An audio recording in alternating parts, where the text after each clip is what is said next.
money is a cruel mistress. If you don't pay attention to her, she'll leave you. If you pay attention to exactly what you make and exactly what you spend every single day, and you think about how to grow that money every single day, you will build financial freedom for yourself. This is a quote that I heard just today, and I thought I'd share it with you. It really resonated with me because, I do know what I make, but there's so many times where I'm out there spending money that I don't need to. My current goal is to build financial freedom. And to do this, I'm using high yield ETFs like NVDY, like MSTY, and I'm about to build a position in QDTE or XDTE. So let's get into it. Thanks for joining me. My name is Mike.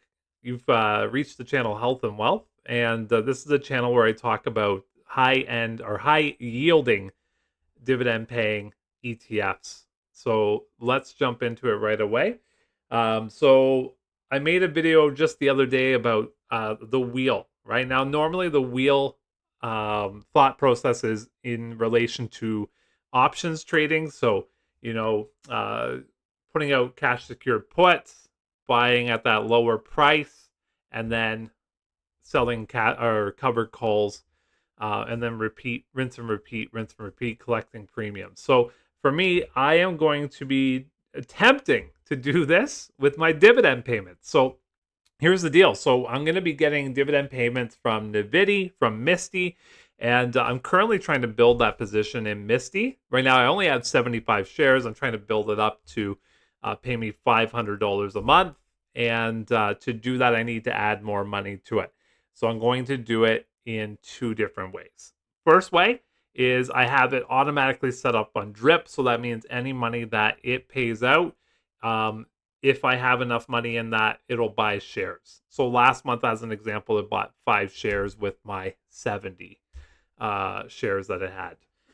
The other way I'm going to be able to add to that fund is to take equal amounts. So if I'm able to buy 5 shares automatically, I'm going to buy 5 shares myself, either with money that I input into my account or with the NVDY payments. The rest of that money is going to be going over to QDTE or XDTE. And I just want to kind of analyze both of those with you guys today.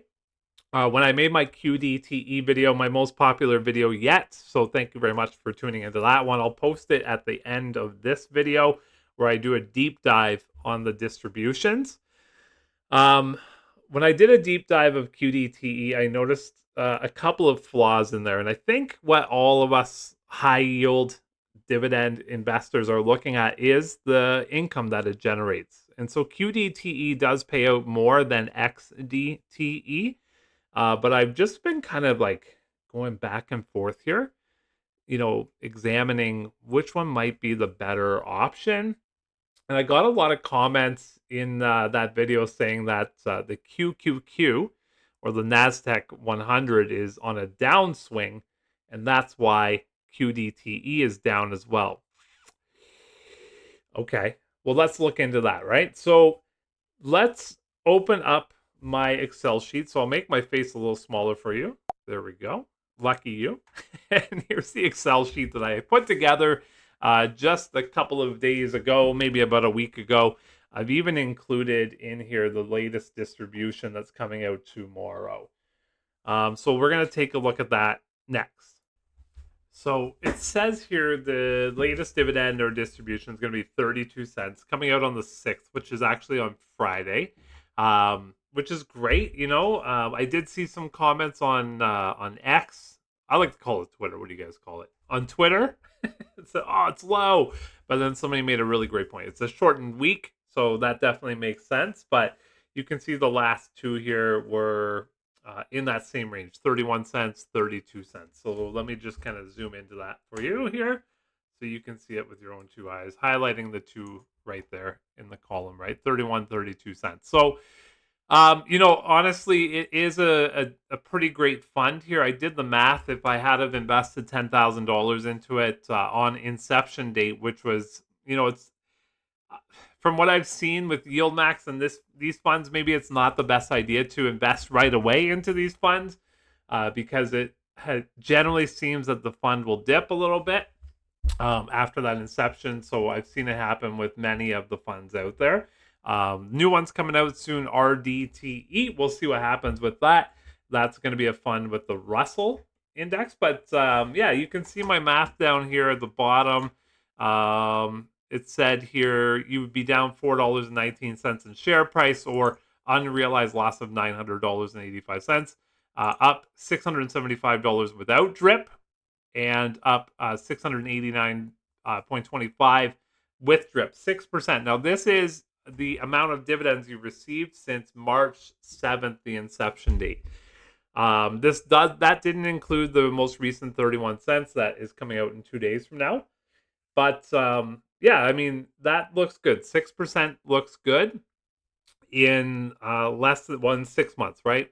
In 6 months, April, May, June, July, August, September, 6 months, 6%, not bad. So you're aiming at about 12% for the year. Now, if I go to their website, which I don't currently have open, they're trying to, let me just open it up here, Roundhill. There we go. And then when you get there, go to income, and then we're going to click on QDTE, and you can see their current distribution rate is 38%. So their goal is to provide 38% income in their dividends, right? And so if you scroll through this document, you can kind of take a look at the price of the ETF here. You know, about a $4 drop in the last 6 months. And you can also see every single distribution that they paid out, which is really great. It's easy to use this website for sure. But what's concerning to me is the $4 drop.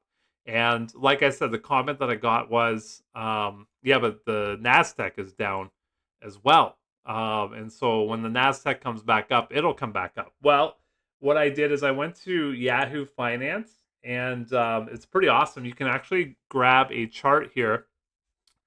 And I might have to see if I can move this face out of the way. I'm going to move it all the way up here. I grabbed this chart here, and I was able to do a comparison between the QQQ, which is the NASDAQ, and QDTE. And you can take a look at the performance over the last 6 months, because that's when QDTE came out. And so QDTE is the bottom line on the graph here, and then the QQQ is the top line. So the QQQ in the last 6 months is up 3% in the last 6 months. So, I mean, it's not been incredible, that's for sure. And maybe that's what everybody's talking about. Oh, the QQQ's on a dip. And so that's why the QDTE is down. But in that same time, this is not including distributions you received. So 6% distributions is not including that. QDTE is down 11% in that same time. So that comment of the QQQ is on a dip doesn't really hit home to me too well, because that's such a major difference in price here. So yeah, you're getting your distributions. We'll go back to that spreadsheet. You are, up $689 with drip over that 6-month period, which is pretty good. But there might be a better way, and I think it's XDTE. So if you go down to the bottom of what I put together here, XDTE with the exact same setup, $10,000 in from March 7th till the last dividend, not this one that just came out, up 1,017 without drip, or 10%. And then up 1,078 with drip. Now, because the distributions are smaller, they're not as flashy. People want to get that flashy income dividend, right? But what's really crazy about this is XDTE and the SPY, or the S&P 500, are fairly close. So the S&P 500 has been up 6% in the last 6 months, and XDTE is only down minus 2.3%. And so again, that minus 2.3 doesn't include your distribution. So QDTE in that same time period down 11%. XDTE down 2%. Yes. So what's the deal, right? So you're gonna have to put more money in to get more shares. XDTE is more expensive. QDTE is less expensive. So you're going to get more shares for your money, but you're down 11% so far compared to that initial price. So I guess it really depends when you want to get in there. Traditionally, September, October are weaker months for the stock market. There seems to be a slide that happens every September and October. And then right around mid-November, it goes back up. And then Santa Claus comes from the sky, and we call it a Santa rally. So you never know, right? Now, there's been a lot that's happened in the world in the last 6 months. Wars, geopolitical, elections, things like this that are causing this to happen. So, but that's just the way it goes with the stock market. There's always something that is that's making prices fluctuate up and down. So for me, I'm going to do it. I'm going to risk it for the biscuit. Whenever I get my distributions, which will be, I think, Monday, I'm going to go ahead and I'm going to go with the group. I'm going to put my money in QDT because it's down 11% right now. So I'm going to do a 6-month test on that thing. For 6 months, I'm going to put my money in there. We're going to test it out. We're going to see how it looks. And we're going to go from there. Okay? That's my plan. I'm going to do it. I know XDTE. It seems so silly for me to say this. I know XDTE has performed better, but I think there is maybe more room for growth with QDTE. And what I'm hoping, and I saw an interview with the fund manager, he mentioned that they want to take some of that distribution and put it towards the NAV. I saw that interview, and I like that a lot. So I'm okay with 31-cent dividends whenever it comes to the QDTE. Sorry, I'm okay with 32 and 31 cents because if they take whatever 10 cents, 15, 20 cents and put it on the NAV and increase the price of my shares at the same time, I get the best of both worlds. So that's what I'm going to be looking for over the 6-month period.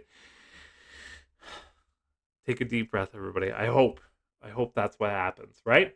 And in the meantime, if it doesn't, then okay, I've developed some income over that time. I'm building my third pillar. So I've got NVDY, I've got MSTY building, and now I'm going to have QDTE building 3 pillars of income. I'm looking to get to 6 pillars of income, generating $500 a month, bringing me to $3,000 a month.